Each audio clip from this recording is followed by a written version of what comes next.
Top of the hour. Who's it going to be?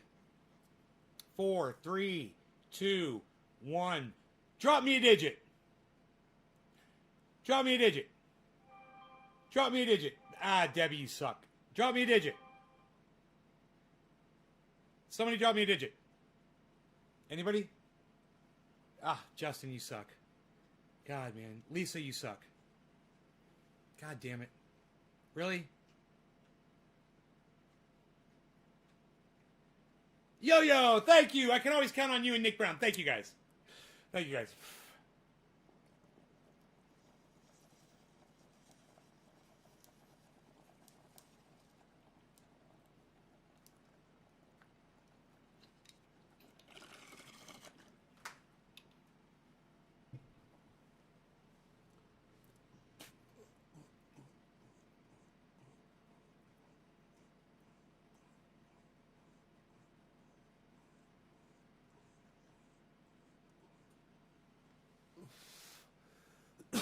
Thank you for dropping those digits.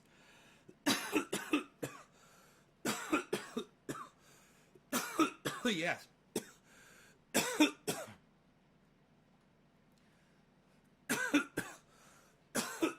That bong rip got me sweating. I'm gonna have to take my shoes off. It's just outside working. I was hiking with the dog, and I put gasoline in the generator. It's cold outside, but it was hot in here when I came in here. My shoes are still on. They're wet. Hiking in the snow. Let me just take these off. Oh, God. Yes! Thank you. Oh! God. I don't know why some of you refuse to share this video on social media. I don't know if you haven't figured out how to do it. Hey, look, if you haven't figured out how to do it, just ask. We'll tell you how to do it. You need to understand, you come in, you enjoy the show all the time, and you're not dropping those digits, and you're not showing me that you're sharing it. I need every single person that enjoys this show to go out of their way to share this on social media. You guys got to go out of your way, man. Share it, come back in. That's part of the show. It has been for over a year. You guys sharing this on all, large groups on Facebook, everywhere. Nothing's changed. The only thing that's changed now is I'm much more aware of the people who choose not to do it. You choose not to partake in the beauty that is growing this channel with me, with your help, and then you being able to take credit for it down the road. Someone like Nick Brown can say, dude, I was there kicking ass.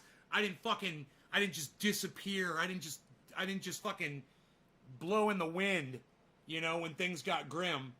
I stuck with it. I was there. Even if this channel doesn't end up going anywhere, which it might not. It might not go anywhere. But I was thinking, someone like Tim Black or someone like H.A. Goodman could very easily just one day be like, I've been thinking I need that alternative opinion because I'm in an echo chamber and I want to bring you in. Be more like Rising from the Hill with Crystal Ball and I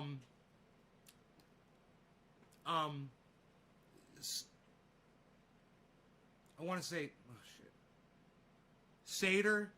Is his name Sater? Fuck, what's his name? But anyway, two opposing views showing two people getting along and coming together, oftentimes coming together and agreeing. What's so bad about that? What, and hey, maybe The Hill doesn't cover everything they're supposed to cover. Maybe they ignore certain stories and maybe they're corporate. But let me tell you something. The idea is there, and I want to be a part of that. I think the start of that was me bringing H.A. Goodman on the show for an interview, even though I didn't oppose him on anything, and he didn't bring up anything controversial, really. He knows that I've been following him since Bernie Sanders. He knows where my politics are. He knows I can't stand fucking Donald Trump. And you know, I thought about something today. He lists Donald Trump's accomplishments, and he says, that's why Donald Trump is a great president, because he did A, B, C, D, E, F, G, H, I. Okay, those are facts. And I call those facts pieces of straw to build H.A. Goodman's straw man argument. Hear me out. It's really simple. We're not going far on this one. The facts that he chooses are accomplishments that Donald Trump not only did, but accomplishments that Donald Trump said he ran on them and said he was going to do it, like he said he was going to build the wall. H.A. Goodman mentions that, and he did it. You know, he doesn't mention the fact that he said Mexico was going to pay for it and never did. And that's part of the straw man argument. But that's not my point here. My point is he lists a whole bunch of accomplishments that Donald Trump has done. They're all factual. And then he builds the straw man, which is that makes Donald Trump the greatest president ever. His 8 or 10 achievements that H.A. Goodman can just spin off his head, that makes Donald Trump the greatest president ever because no other president has ever done those 10 things before. And while H.A. Goodman makes a point, and it's a fair point, and I'll give him a fair point on that, it doesn't complete the straw man. That's why it's a straw man. Because those things don't make you a great leader. What makes you a great leader is loving the people that you're supposed to be looking out for, number one. And number two, making good decisions as a leader. Now, H.A. Goodman will always throw in, well, there's been some missteps. Oh, motherfucker, really? Some missteps? You know, that's where we could start right there. That's where we could start the conversation. Let's talk about those missteps. And let's talk about all of them. You know? So anyway, that's all I wanted to say about that. I just wanted to make that point, you know, really basic. That it's not Donald Trump's accomplishments that allow anyone to say that he was a great leader or the best president ever. It's not his accomplishments. That's not what makes a great president. You know, when you think about it, a lot of presidents accomplish a lot of things. You know, throughout their 4 or 8 years, they do a lot. They get a lot done. It's their job. So just to credit them for doing their job, that's like crediting somebody who's at a factory and their job is to make sure that the socks have got elasticity. And they go like that, and they check a box. And then they get the next sock. And they go like that, and then they check a box. Hey, man, they're doing their job. I wouldn't say that they're a great leader because they're doing this and checking off a box. But basically, to me, that's all Donald Trump's accomplishments are equivalent to. You know, I just don't agree. I don't agree that they're great accomplishments. And I would love to have that. I would love to have that debate with H.A. Goodman. You know, I think I'm pretty well enough set up to have it with him because, you know, he can only bring the pain that I've already suffered through on his podcast. He's not going to bring anything else. Because when he starts venturing, he stops himself because he knows it's a trap. He traps himself. You can't say certain things about Donald Trump. Hilarious. All right. Who's the next bong hit for? So we had fun at Tim Black's, huh? That was great. Tim Black's was great, right? You guys enjoy that?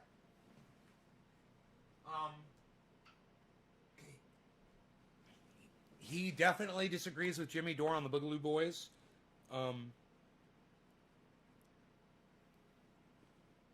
You think I would destroy H.A. Goodman?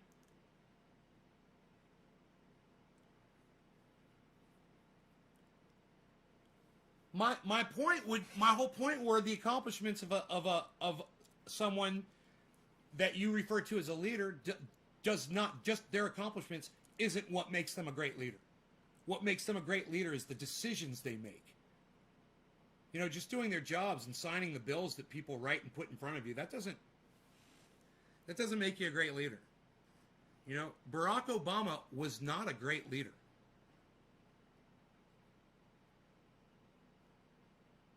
You know?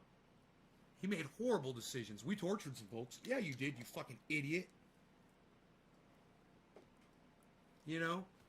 George Bush sitting there with his, with his little fairy tale book open, reading to kids while 9/11's happening. Bill Clinton getting his dick sucked in the Oval Office. I mean, do I need to go on? And the rest of them are basically war presidents that profit off war.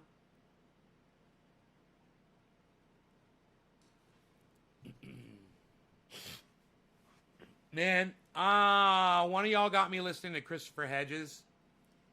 And man, he makes some really good points about society. He is so observant. And he is really, the things that he says, the revelations that he makes, they're frightening. Because he states them all as fact. And when you listen to him, it's powerful, man. There's this thing that I listen to, and I listen to it often now. It's like a 20-minute speech that he gives. And he talks about society. He talks about American society. He talks about the fall of capitalism. He talks about prison. One of the greatest things that he says about prison is that when you're poor, you're not working, you're worthless to the government. You're not making them any money. They're not making any money off you. When they catch you doing something illegal and they lock you up in prison, now the prison's making money. The whole federal government or local government that worked to put you in jail, they all made money. The people that clean the linens make money. The people that feed the inmates make money. The farmers that supply the food to the prisons, they're making money. The trucks that transport that food, the companies that take care of, security for a prison, make a shit ton of money. Prison management companies. So he's one of the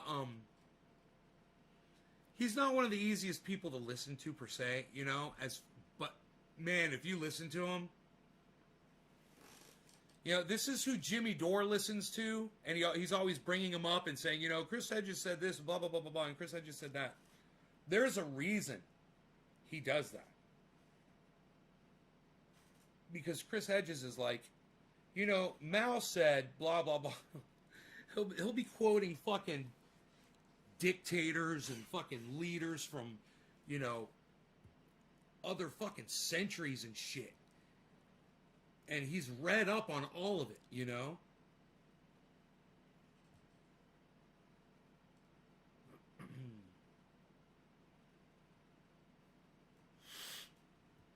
So, I guess if you guys want to... God, just me even talking about Christopher Hitchens bored so many of you. It was unbelievable how many people just left the live stream because I talked about Christopher Hitchens for 5 minutes. Wow, man, just because I talked about Christopher Hitchens. What?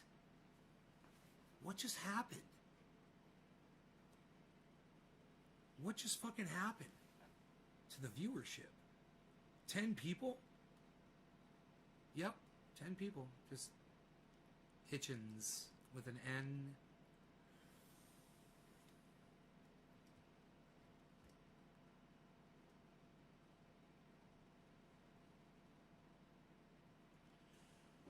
Man, God, dude. I wish I knew who those 10 people were and why they left. When I mentioned Christopher Hitchens, why people, ran out.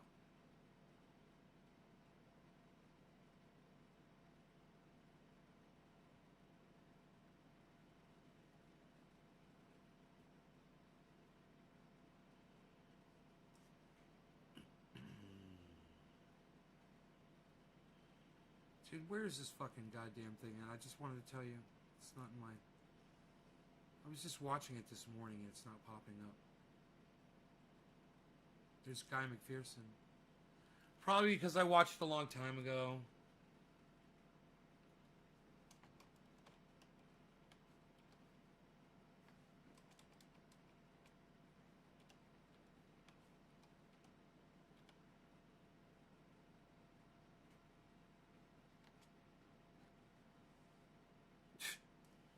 Jesus fucking Christ.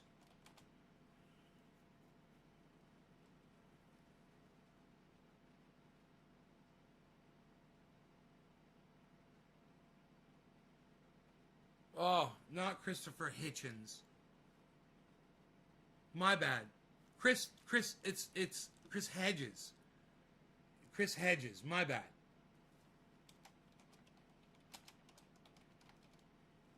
My bad. My bad. I'm so sorry. Christopher Hitchens is different. Chris Hedges. I'm so sorry.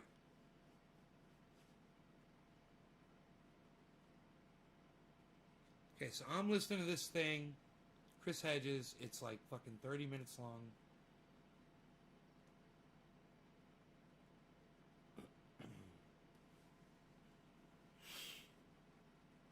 I can't find it all of a sudden. Here's one, it's 29 minutes. Hour and a half. 8 minutes. Snowden debate.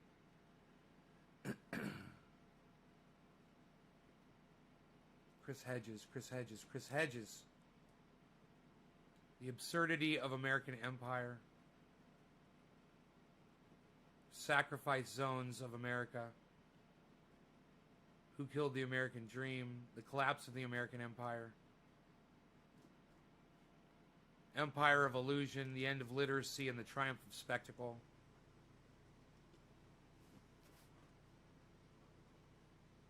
Dude, I just can't find the one that I was watching. The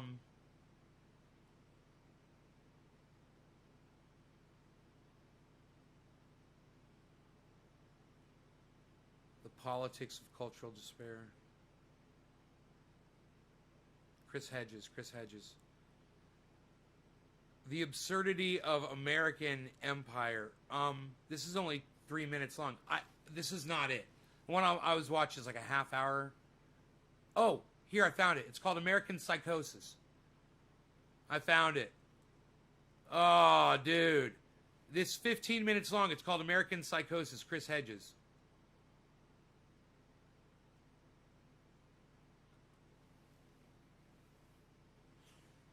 That's what you need to watch. American Psychosis, Chris Hedges.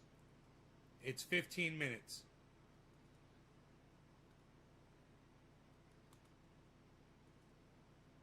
There's a link to it.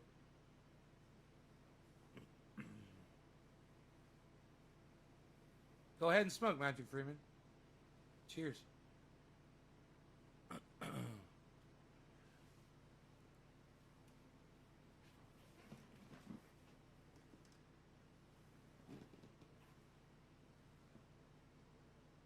Let me see if I can turn this on here.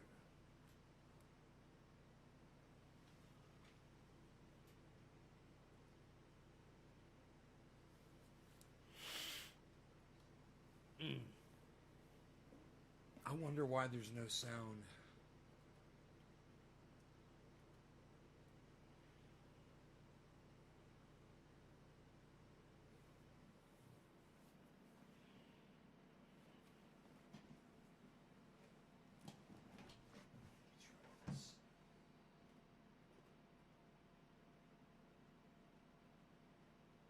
Oh, maybe because the volume was all the way off?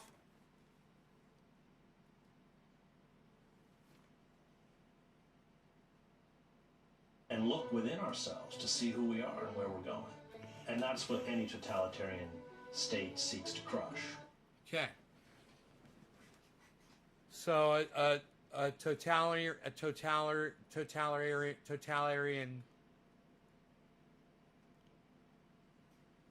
state tries to crush all of the things that we hold dear to ourselves, the things that make us think, the things that make us speak to each other and communicate with each other.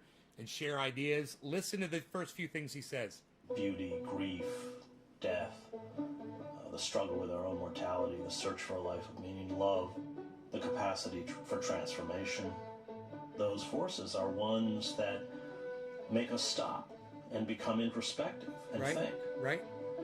And look within ourselves to see who we are and where we're going. And that's what any totalitarian state seeks to crush. And yet... Totalitarian.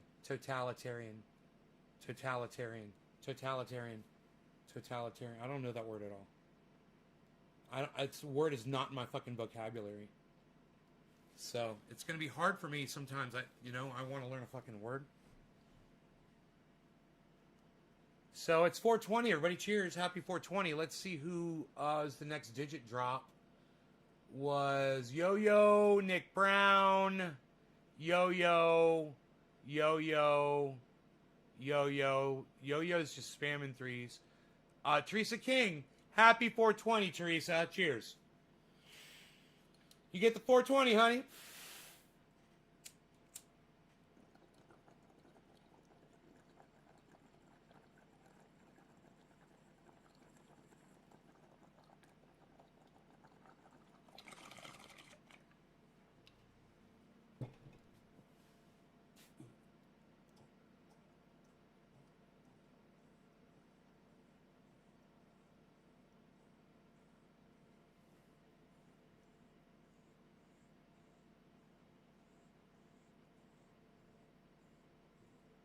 we kind of blissfully have checked out.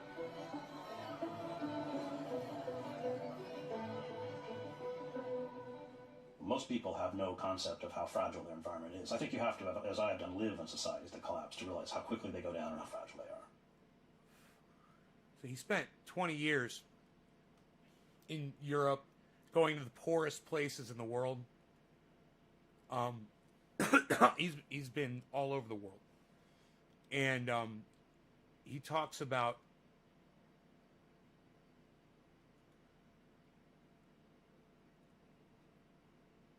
that he sees the beginnings of what those countries are in right now.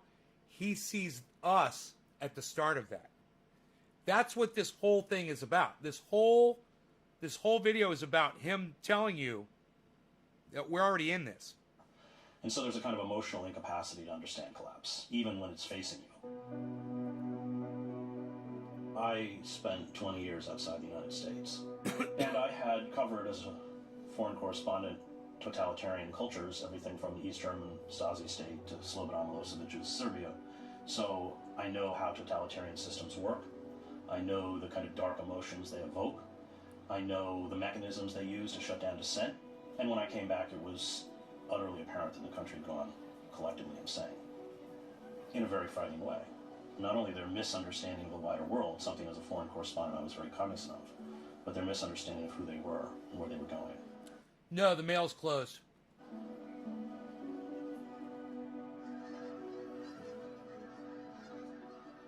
The nature of illusion is that it's designed, at least at the moment, to make you feel good about yourself, about your country, about where you're going. Really? In that sense, it functions like a drug. Those who question that illusion are challenged not so much for the veracity of what they say, but for puncturing those feelings. Attempt to get up and question where we're going and who we are. And the critique will be that you're such a pessimist, that you're such a cynic, that you're not an optimist. Optimism becomes a kind of disease. It's what created the financial meltdown, where you have this kind of cheerful optimism in the face of utter catastrophe, and you plow forward based on an optimism that is no longer rooted in reality. If hope becomes something that you express through illusion, then it's not hope, it's fantasy. The cult of the self is, in biblical terms, a form of idolatry. Everything is about you. Whether it's the worship of power or money, it all goes back to the self. It all goes back to creating little monuments to yourself. All investment into a particular goal of self-aggrandizement is a kind of pathetic attempt at self-exaltation in a kind of maybe even subconscious way to immortality. We have replicated the patterns that past civilizations in collapse underwent. an elite that is no longer connected with the real, that retreats into their bubbles, like the Forbidden City or Versailles, yet has total economic and political power, the crumbling of infrastructure, civilizations always decay. A lot of this video was taken before COVID, bro. I don't see the date that they released this video. January 21st, 2021. Oh, they just released it. I mean, you would definitely see people wearing masks. And I wouldn't be surprised if there's some of that in here, you know? Cities go first. We've already done that. The retreat into illusion. The danger is that this time when we go down, the whole planet's going to go with us. They just released this video. The corporate state. I've been watching it over and over again. And in particular, humanities. I've been watching it over and over and over again. At their best are about teaching people how to think rather than what to think. They're about teaching people to challenge assumptions and structures. The discipline of the humanities is... See, that's before COVID, obviously. Obviously. The other thing that the failure to... This is before COVID, obviously. A very frightening historical amnesia. So you don't know how you got here. You don't know where you came from. And again, that is something that popular culture... It's called B-roll! Capitalism B-roll! ...to put in place. So that man, that should be the name of my podcast. Rather than political B-roll. problems. With Trendy Nay. When you don't understand what's going on, when you imbibe the illusion that you're fed, the belief that reality is never an impediment to what you desire, that you can have everything you want, that blinds you. It keeps you from seeing what's happening around you. Then, because you are intellectually and emotionally unprepared, you scream for moral renewal and a new savior and a demagogue and vengeance, and at that point you vomited up these very frightening figures. So the lunatic fringe of our political establishment, which is often laughed at by even a majority of the populace, in moments like that suddenly seizes power.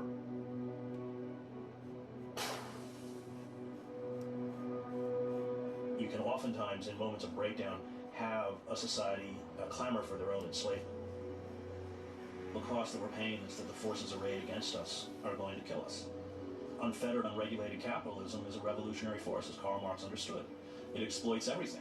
Everything becomes a commodity. Human beings become commodities. The natural world becomes a commodity that it exploits until exhaustion or collapse. And that's why the environmental crisis is intimately twinned with the economic crisis. Human beings become commodities.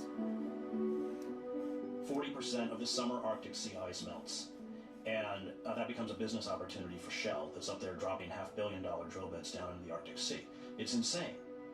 When societies reach the kind of end stage, the language they use to describe their own economic and political and social and cultural reality bears no resemblance to that reality, which is where we are. The language of free market laissez-faire capitalism is what they feed business students and the wider public, but it is an ideology that bears absolutely no resemblance to the reality, and that gets back to the fact that of living in a kind of culture warped by pervasive illusion and self-delusion.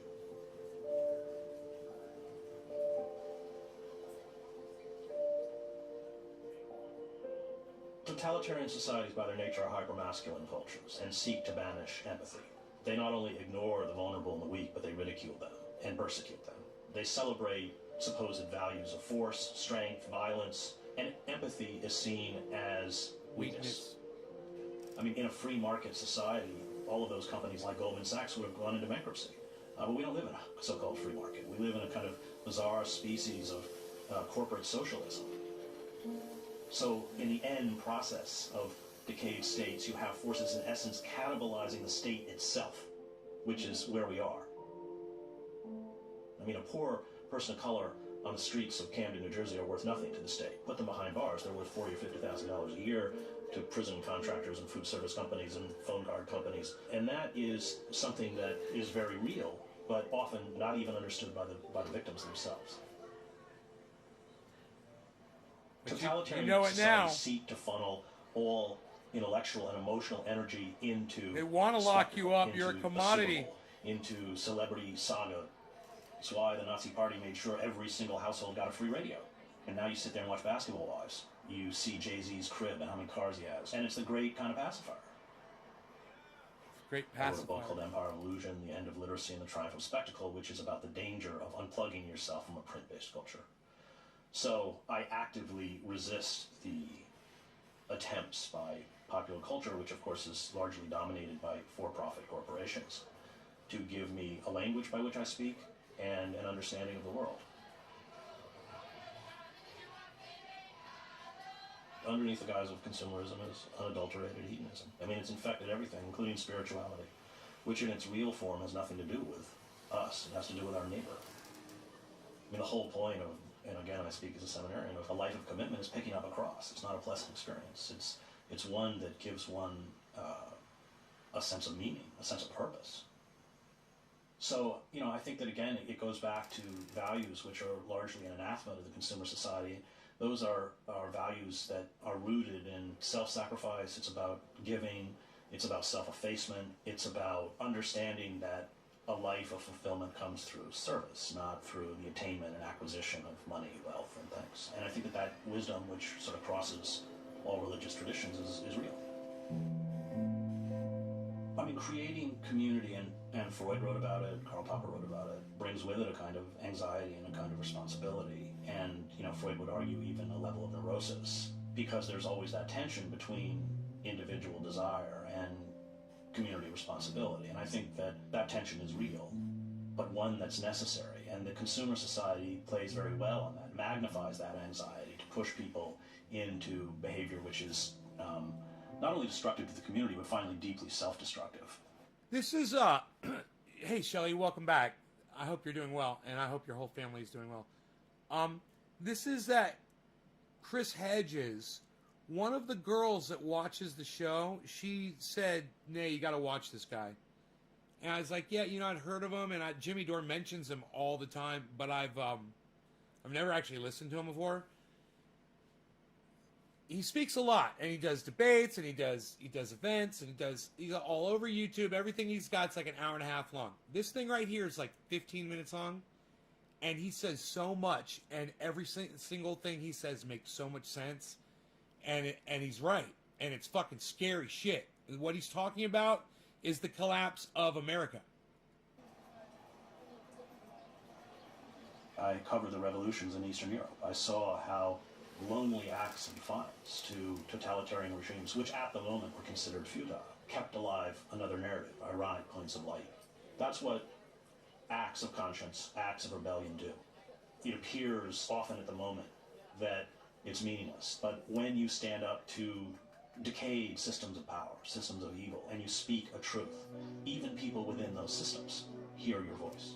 And that's why the state is pushing through one draconian law after another, whether it's the wholesale spying and eavesdropping, monitoring, photographing of every American citizen, whether it's the use of the Espionage Act to shut down whistleblowers, whether it's the National Defense Authorization Act, Section 1021, for which I sued the president, federal court in one, which permits the U.S. military to seize U.S. citizens and hold them indefinitely without due process in military facilities. They're all doing this for a reason. They know what's coming. Barack Obama signed that in. Covered uprisings all over the world. You know when the trigger is there. You never know what's going to trigger it. You never know when it's going to come. You never know how it's going to express itself, but you know it's there. It's definitely here. Poster boy for Wall Street. The corporate state knows no limits at this point. It has no regulation. It has no government control. It writes its own laws. It writes its own legislation. So that the rise of popular culture and the obliteration of real culture is part of this entire corporate totalitarian assault on beauty and truth. And that's what they have to seek to eradicate. Because those forces are ones that remind us about how we should live and about what it means to be human.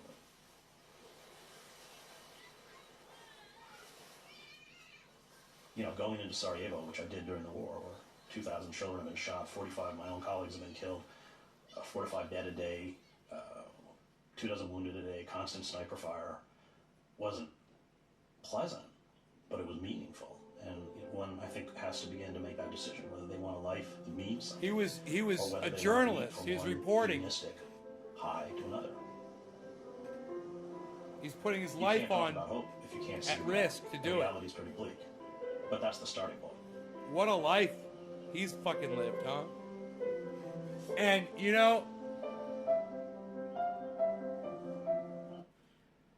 he could be disappeared overnight. You wouldn't even hear another fucking word. He's making so much fucking sense, like Jimmy Dore is.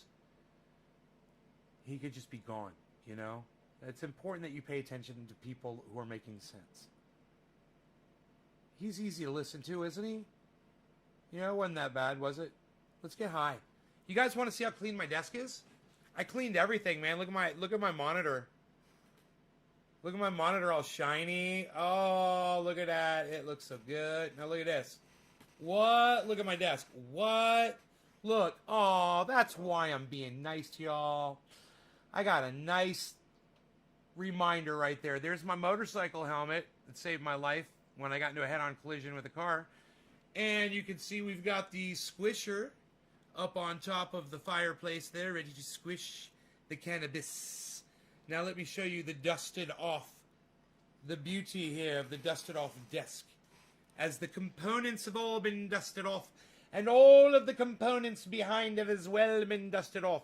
Look, even the fans have been dusted off, and the satellite router has been dusted off, and the tables and the components and the stereos and the speakers and the whatnots and the router edges has all been dusted off. And then we've got this entire other desk here. It's all been dusted off as well. We've got the dual monitors over here as well. Now you know why I'm being so nice to you. Now you know. There's snow outside. It hasn't melted. I cannot find my keys. They're out there somewhere. I do not know where. Okay. Here we have the wonderful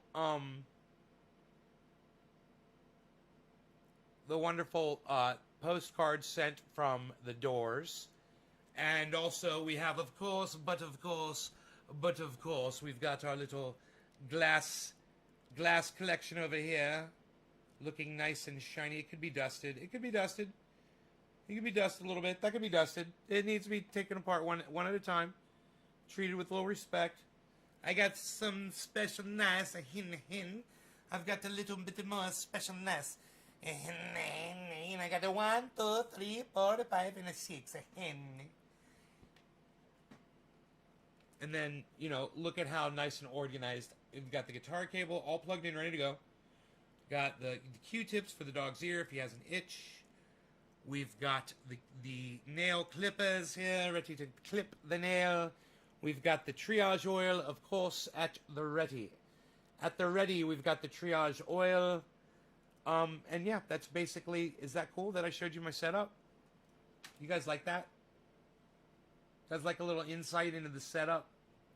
A little bit of the behind the scenes of what really makes it all tick, if you will.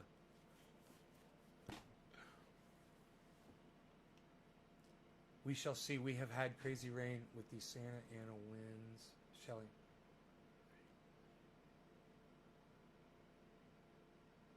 Yeah. You were a right-winger. Huh, I got called a right-winger. I went to Tim Black's. They called me a right-winger. You got to watch this morning show. I'm like, I'm a right-winger? Woman's right to choose. LGBTQ supporter. I'm for trans rights. Don't think that that someone who's transsexual that had a sex change should be allowed to compete in violent sports against, the sex that they have transitioned into. Especially when they've got the hormones and the muscle build of a man. I've got a problem with that. That's my line. I draw a line in the sand right there. Everything else I'm cool with. All the bathroom things, bullshit. What are you worried about a bathroom? Fuck you. Shut up. Don't worry about a fucking bathroom. There's a crime, then you go after a crime. If somebody commits a crime, go after the crime. You don't say someone can't use a fucking bathroom.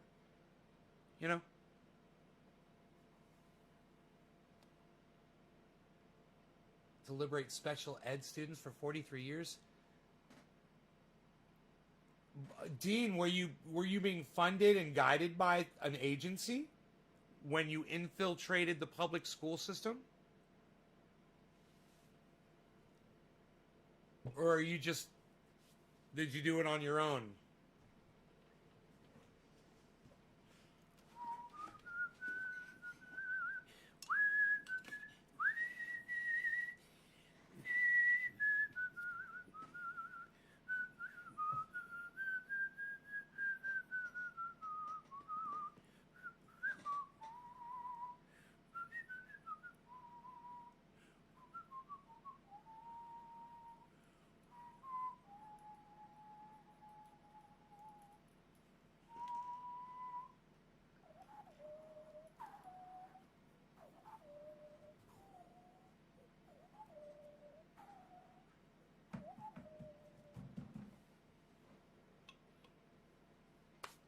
My love is exceedingly warm. All right, so what you on all that trans? What with you on all the trans stuff?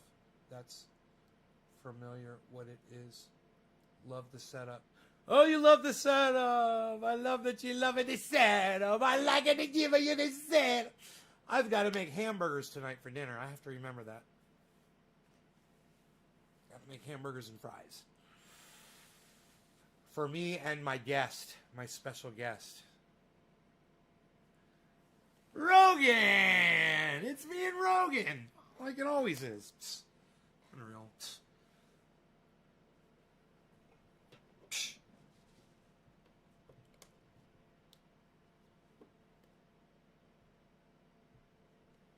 On the freeway.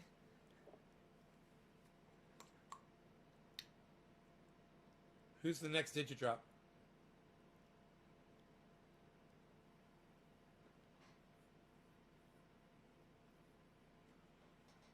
You were a licensed specialist teaching every subject and educating administrators. What do you mean infiltrated? What do you mean by using the term infiltrated? Explain, Dean. Explain infiltrated. What do you mean you infiltrated? In what capacity did you infiltrate? How did you infiltrate? What sort of infiltrating was infiltrated when you were infiltrating? Exactly. I asked the infiltrator. Dean Shupler, the infiltrator. Man, I'm really high. I need to eat. Dude, have I eaten yet today? Yeah, I had a banana.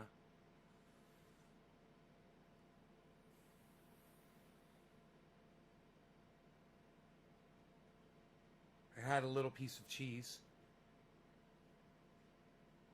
Yes, I did. I had a little piece of cheese, and I had a banana. And I had a piece of pizza with a piece of cheese melted on top of it. And I had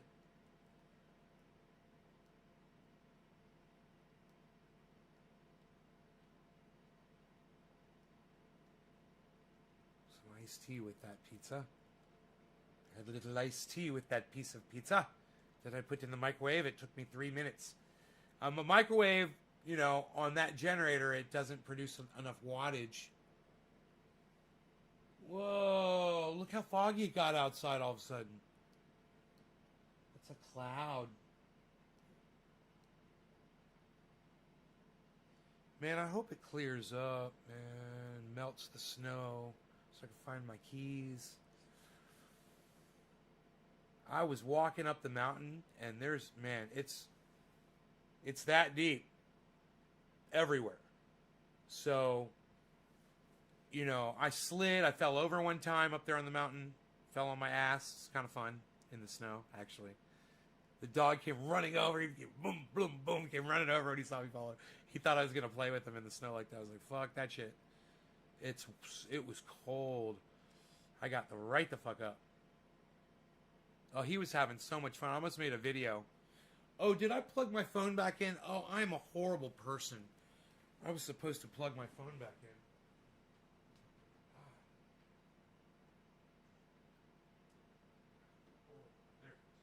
74% battery. I got to keep that thing charged, man, at 100, man. There's no power out here, bro. You know what I'm saying? No Roxer in the snow. The Roxer's blocked in. No, the keys are in the Roxer. But the Roxer's fucking blocked in. The Roxer ain't going nowhere.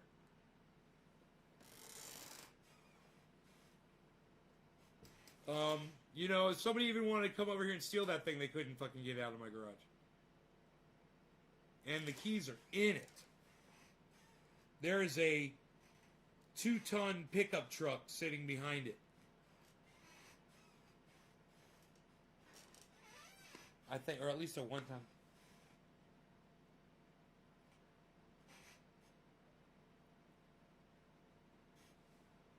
Computer. How many pounds are in a ton?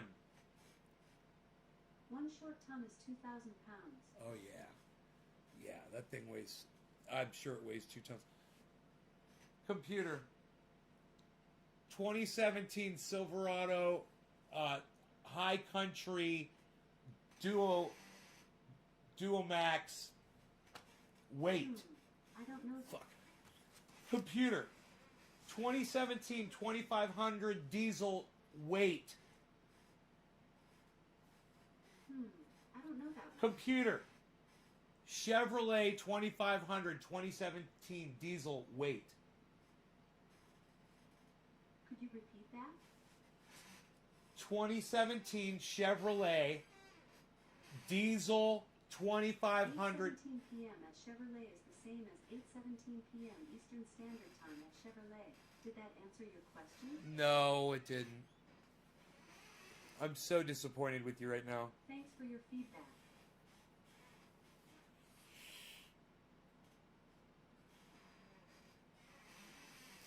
Computer. How much does a 2500 Silverado weigh? Here's something I found on the web. According to GMAuthority.com, in the case of the Silverado lineup, the GVWR ranges from 6,800 pounds all the way up to 23,500 pounds. Fucking 3 tons. Oh, it's 3 tons. Dude, that fucking Roxor ain't gonna move that fucker. Unless, you know what? No, it's not sitting up on snow. The tires are on the concrete. That fucking thing ain't gonna push that bitch. Not unless it's in neutral. That Roxor would just spin.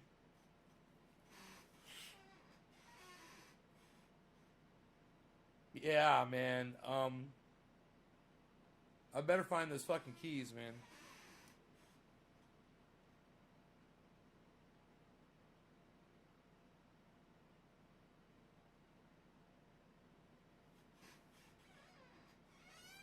Was that first guitar a Gibson SG Suite? Yeah.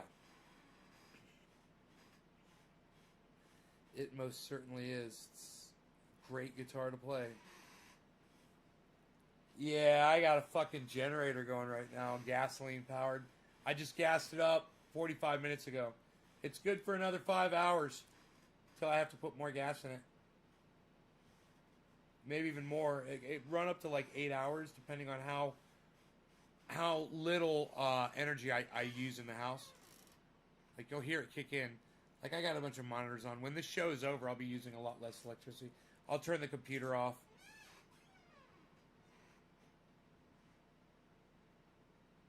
And I'll turn on the TV, you know.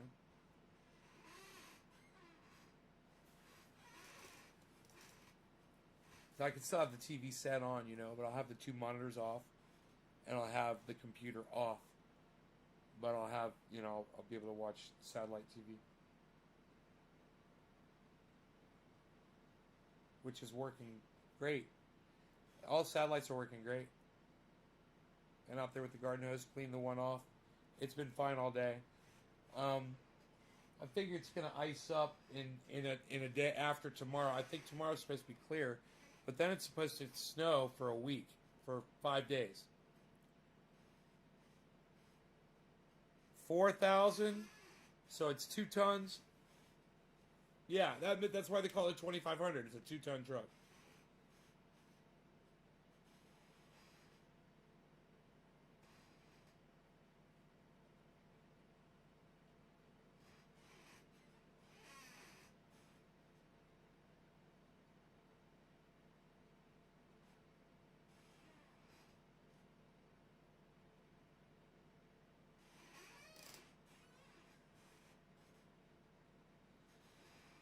Duramax 2500 High Country with the Allison transmission.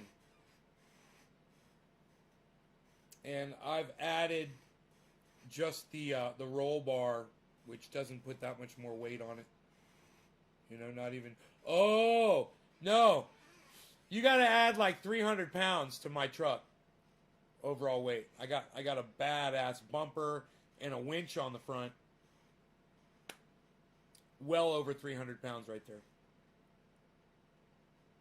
My truck's heavy. My truck's heavier than the average Duramax. High Country Diesel 2500.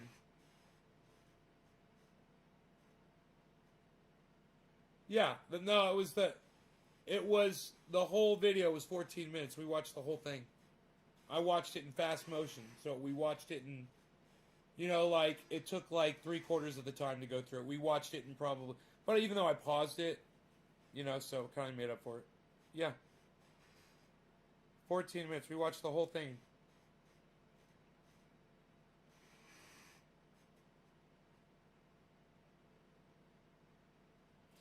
I recommend watching it at normal speed, though, because, he talks a little slower, and everything he says he makes points constantly, and it kind of helps if you pay attention to everything he's saying. Really pay close attention to what he's saying, I gotta go start making dinner. How long have we been live for? About 50 minutes here. Yeah, 51 minutes. You guys take care. Love y'all. See you tonight, maybe for 7:10 my time. Perhaps it's 5 o'clock right now. That would be in 2 hours. Maybe a little later. Maybe it's 7:10. I'm not sure. But we'll do a night show, and it might be really late. Just depends on how I'm feeling. If I'm too full for a show, we'll see. I'm gonna make a hamburgers a special nice. I'm gonna put it in nice specials. It's gonna be so good. I'm gonna make up the French fries. I'm gonna make it the French fries. I hope I can heat up the deep fryer with this generator. We'll see. I haven't tried this yet, but I definitely can cook the burger. What kind of burgers? Beef. I'm gonna put the Worcestershire. I'm gonna put some pepper. I'm gonna put a little garlic. I'm gonna put a little bit of oregano. I'm gonna mix it all together. I'm gonna make it 2 patties. I'm gonna make them special thin. I try to get them as thin as I can. I'm gonna chop up some onions. I'm gonna saute some onions, a special nice, just for me. It's gonna be a special nice. I'm gonna saute. I'm gonna take some mozzarella cheese. I'm gonna melt it over the hen. It's gonna be a special. It's gonna be so good. It's gonna be so special nice. I'm gonna cook it for myself. A special nice hamburger tonight.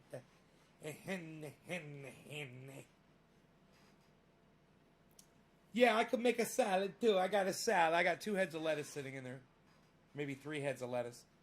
Balsamic vinaigrette. I got a balsamic vinaigrette. I got a creamy balsamic. I got another one. It's a special nice. It comes from the older country. You're gonna love it. It's gonna be special sauce. So just for you, you're gonna love it, the sauce. You wanna try the sauce? It's a good sauce. And you like it, the sauce? You want some more sauce? I'm gonna get you some more sauce. You wait right there. I'm gonna get you some more sauce.